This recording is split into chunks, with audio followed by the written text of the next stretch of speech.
pemilik tidak jujur. Anak kandang sering takut sama pemilik. Kambing itu jujur. Kambingnya yang jujur. Hewannya itu jujur. Teman-teman peternak itu tidak pernah bikin catatan baik untuk pakan maupun perilaku ternaknya.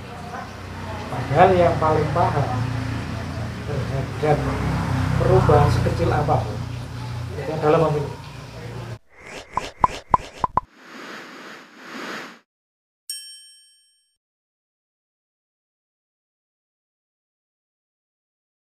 Oke teman-teman, kita lanjut. Kita bahas apa ya? Mungkin biasanya yang teman-teman temuin di lapangan ini gatel. Itu kan kadang ada yang di apa sih kalau biasanya gudik apa itu? Bukan atau beda? Macam-macam. Ada skabies itu juga manifestasinya ke gatel, kemudian dermatitis dan kulit itu juga nanti ujungnya ke gatel. Gatel. Berarti gatel ada banyak kalau dibahas ini. Iya, termasuk alergi karena pakan itu juga ujungnya apa? Gatel. Yang paling sering jenengan temukan kasus di lapangan? Kalau sekarang versi, jadi gatal karena infeksi, karena ektoparasit. Luka, diawali luka ya mungkin? Tidak. Biasanya cenderungnya lebih karena alergi pakan. Ya, karena kita lihat sekarang bahwa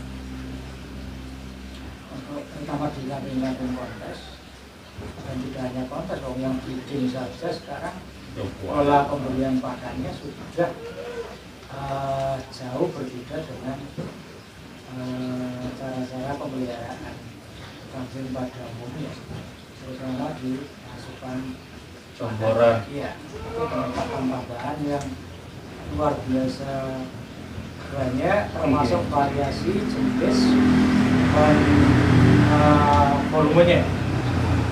Dan kita harus menyadari bahwa meskipun itu hewan, tapi dia tetap punya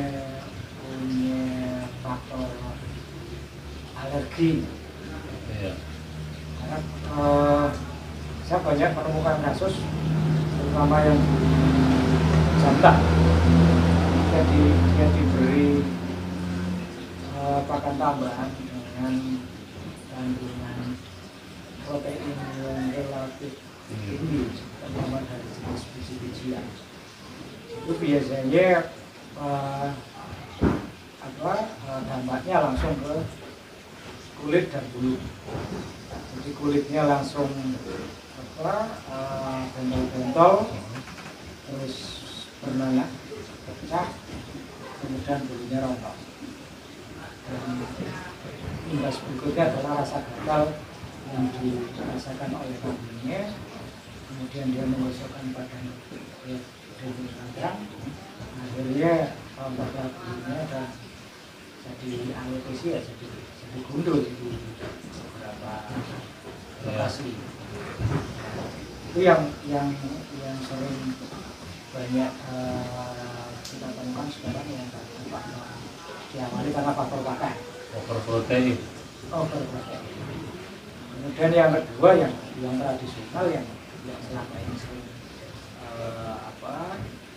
dipegang yang memang dari zaman dahulu, karena itu parasit, ya, itu parasit kulit. Ya, dari jenis Sarcoptes. Itu bentuknya seperti ungu di dalam kulit. Ungu itu jenis ektoparasit di luar tubuh. Kayak kutu gitu? Lebih kecil lagi. Itu tungo ya? Tungo kulit, dan dia memang aktivitasnya di lapisan dermis kulit. Jadi dia akan bikin lorong-lorong di kulit itu, Di sela-sela bulu? termasuk di kantong bulu, di di akar-akar bulu gitu. Nah, kemudian dia akan titik telur di sana, termasuk di lorong-lorong kulit yang dia taruh. Soalnya kemudian akan timbul keropek, kulitnya lepas karena akarnya sudah Iya betul. gandus Itu biasanya di leher itu paling banyak tuh. di leher, dan itu awalnya biasanya di tempat yang bulunya jarang. Misalnya dalam telinga, di bobor, terus kemudian di teracak kuku. Misalnya karena gatal, mungkin teracak yang pertama kali terinfeksi, kemudian karena teracaknya gatal dia bikin pakai mulutnya nggak bisa hidup, kemudian bobornya ketularan. Dan penyakit ini obatnya kan mudah, dan rata-rata peternak itu beli sendiri obat endoparasit itu. Yang mengandung apa itu? Ngobati sendiri, isinya ivermectin. Beli sendiri ngobatin sendiri. Iya. Dan itu memang dan toko obat juga sering jualnya itu dosis. Oh, jadi bukan jual botolan, tapi jualnya dosis. Padahal itu kan tidak boleh juga, karena itu termasuk obat keras. Dan itu boleh diberikan oleh dokter hewan atau para medis. Jadi ya, karena realitas di lapangan dan dokter hewan kadang juga susah. Iya. Terus kemudian yang kontrol peredaran obat di toko obat hewan juga terbatas, akhirnya banyak yang Ambil secara pintas. Nah, cuma problemnya selama ini kan teman-teman itu tidak memahami siklus hidup dari tumor sarkoptes itu. Jadi selama ini ketika diobati itu obat hanya efektif terhadap larva maupun tumor dewasa. Telurnya tidak bereaksi dengan obat. Jadi yang di targetnya ini yang sudah dewasa aja. Iya. Tapi ternyata telurnya masih banyak. Telurnya masih banyak, belum netes. Dan dia tidak mempan dengan obat. Makanya itu secara pengobatannya harus diulangi. Ada interval waktu yang harus diikuti biar tuntas. Kelanjutannya. Iya, jadi biar itu kan sebenarnya obat itu kan efektif di darah itu sampai 14 hari. Begitu 14 hari selesai, telur yang ada itu mungkin belum netas. Begitu obat habis, dia netas lagi. Itu berkembang biak. Generasi terus. Ya. Jadi mati, ini netes, Ya. gede, nelor lagi netes segitu aja terus. Makanya seringkali banyak yang bosan obat itu nggak sembuh-sembuh. Bukan karena obatnya yang tidak. Mungkin mekanismenya yang keliru. Ya. Mungkin saya pintar. Itu yang karena sarkoptes ya Mas ya. Karena kalau yang karena pakan tadi itu selama pakannya tidak diambil itu juga sama saja. Ada malah ada bakso. Aduh, Mas. Oh, itu. Malah orang dodol bakso. Daerah apa? Iklan pakan itu kalau mau sembuh ya mau nggak mau pakannya harus diganti. Nah, untuk kita peka caranya tahu ini loh, Dok. Kadang kan cuman tebak-tebak aja, wah ini kacang hijaunya kebanyakan, oh ini polarnya kebanyakan. Kan kadang ya termasuk saya nggak berani bilang orang. Saya mempraktekkan, memposisikan diri saya aja yang selalu salah lah. Di mata netizen kan juga gitu. Apa namanya? Kambing sudah sudah apa sih? Kena sarkoptes gitu-gitu. Sudah gatel. Tapi kita cuman menerka-nerka. Ya. Tanpa tahu pasti, oh bener apa bener karena pakan ini kambing ini trouble. Itu untuk mengatasi seperti itu gimana? Kita kepekaan kita ke hewannya maksudnya. Ya itu kita harus makanya kita harus punya catatan terhadap hewan yang kita pelihara kan sebenarnya itu. Iya. Jadi kelemahan kita selama ini kan sebenarnya teman-teman itu ilmunya luar biasa banyak. Jadi dari pelihara kemudian tiap hari merawat itu kan banyak ilmu sebenarnya. Cuma selama ini kan tidak pernah tercatat. Dan akhirnya kita tidak pernah mendapatkan ilmu yang sumbernya valid. Padahal kalau masing-masing peternak nanti mau bikin catatan terhadap individu ternaknya, itu nanti dalam waktu 1 tahun saja nanti dikompilasi dari banyak peternak, itu jadi sumber ilmu yang luar biasa sebenarnya. Nah, teman-teman peternak itu tidak pernah bikin catatan baik untuk pakan maupun perilaku ternaknya.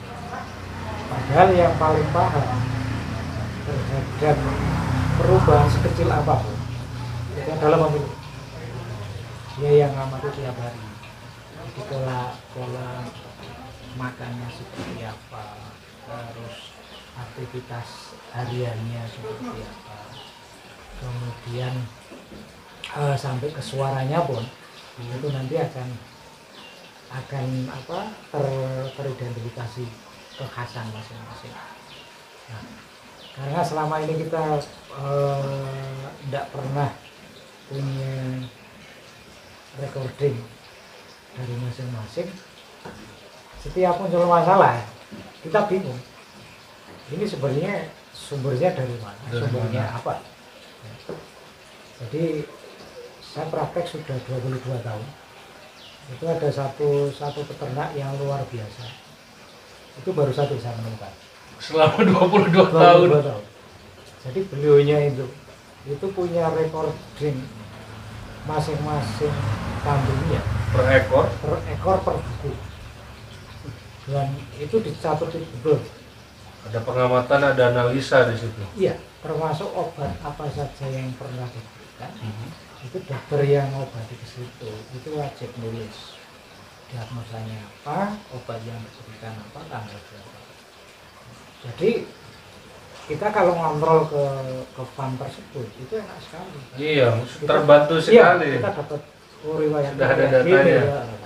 Kita nerusinnya juga enak. Itu ternyata baru satu peternak selama 22 tahun. Dan seringkali banyak peternak yang tidak jujur ini dok, gimana ini? Ya, ya. Ini ditanyain, enggak biasa kok saya kasih makan biasa, Ya. tahu-tahu ngeblak. Ya, tapi untungnya mas, pemilik tidak jujur. Anak kandang sering takut sama pemilik. Kambing itu jujur. Kambingnya yang jujur. Hewannya itu jujur. Salah satu untungan dari dokter hewan bahwa pasiennya itu tidak pernah bohong. Jadi khas banget. Jadi penyakit A itu manifestasi klinisnya, tanda-tanda klinisnya adalah ABCD. Itu tidak akan berganti. Berbeda dengan orang karena subjektivitas dan sebagainya. Ya dia pusing saja ekspresinya sudah 1000 warna kan. Kalau dia memang enggak, dia sakit perut, ya ekspresinya sakit perut, ya cuma kayak gitu. Terus dia sakit kakinya, sakit ada yang bukan, ya ekspresinya pincang. Nggak ada yang lain, termasuk gangguan nutrisi, kemudian gangguan pernapasan. Itu kita lihat di mukosa matanya itu juga kita tahu ini gangguan di pernapasan, ini gangguan di pencernaan, ini sudah akut, sudah kronis atau masih baru. Jadi walaupun peternak mengatakan kalau ini pakannya gini-gini, ya tidak bisa. Ini tapi bisa kadang saya ada yang sudah sakit gitu, saya cium-cium bau sate nih, berarti sudah mau dibeli ya. Biasa aja. Itu selera pemilik. Itu selera pemilik. Enggak, ini kita mencarikan suasana aja biar nggak terlalu serius banget. Pak Qasim juga orangnya asik, enak diajak ngobrol, enak diajak sharing, bertukar pikiran. Sebetulnya saya ini sangat-sangat banyak yang mau ditanyakan, sangat-sangat banyak hal yang ingin saya sharing dengan beliau. Tapi apalah daya, ini juga waktunya juga sudah lumayan. Kebetulan juga rumah beliau dari sini. Kita ini lagi ngobrol di kandangnya Mas Sukiswanto di Anjang Sipa. Rumah beliau dari sini juga lumayan jauh teman-teman. Jadi ya nggak apa-apa lah, kita mungkin lain waktu, lain kesempatan kita bisa ngobrol lagi dengan beliau. Kita bisa lebih luas, kita bisa lebih bebas lagi untuk sharing-sharing dengan beliau. Mungkin segitu dulu Pak Qasim obrolan kita. Juga ini juga udah sore. Ini kalau kita ngobrol terus nggak kerasa 2 hari. Kalau suka video ini jangan lupa untuk di like, di share, di komen, tentunya juga untuk di subscribe supaya nggak ketinggalan perjalanan Jenderal kami selanjutnya. Saya Muhammad Amin Faisal dan Pak Dr. Ahmad Qasim. Semoga beliau selalu dilindungi oleh Allah setiap perjalanannya. Semoga beliau selalu diberi kesehatan, diberi umur panjang, berkah selalu yang sudah ilmu beliau dibagi-bagigikan ke kita semua.